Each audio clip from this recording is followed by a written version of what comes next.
I was just thinking about my son because he has a really active imagination. And when he was a little baby, he had night terrors.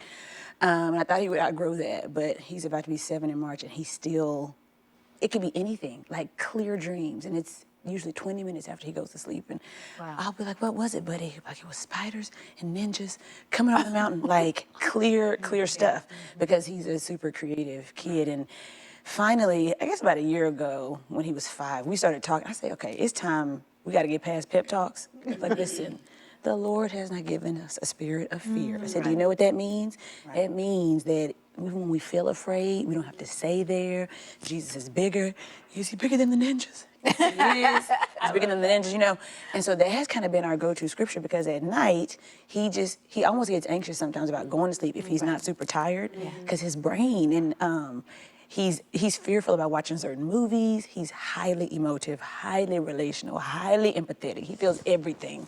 So we talk about that a lot, and I didn't think I'd have to be talking about the spirit of fear with my 7-year-old, almost 7-year-old, but it has been real.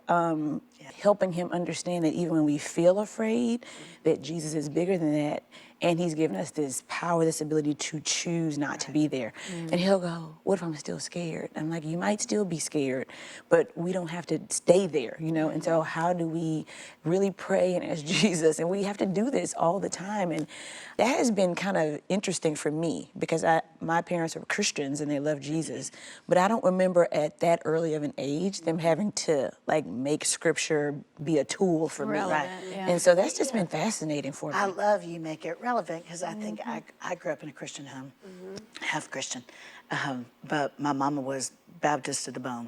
And so I think when I was in utero, I knew the 10 Commandments. Right. But it was almost like we had and I love my mama, but it was just a different era. And so it's almost like you had religiosity and then you had real life.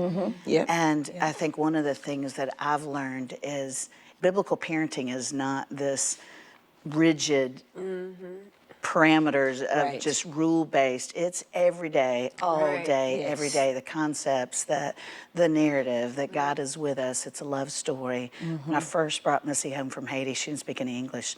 One night when I was leaving her room, she said, Jabla, and the chills went up on the back of my neck. I didn't even know, but I thought there's something about this that doesn't feel right. And I raced downstairs, got my Creole dictionary, and Jabla is a feminine derivative of a demonic spirit. And I was like, oh no, not in this house. Hi everybody, I hope you enjoyed this video. Subscribe today and you'll never miss a new upload. Thanks for being a part of our Better Together community.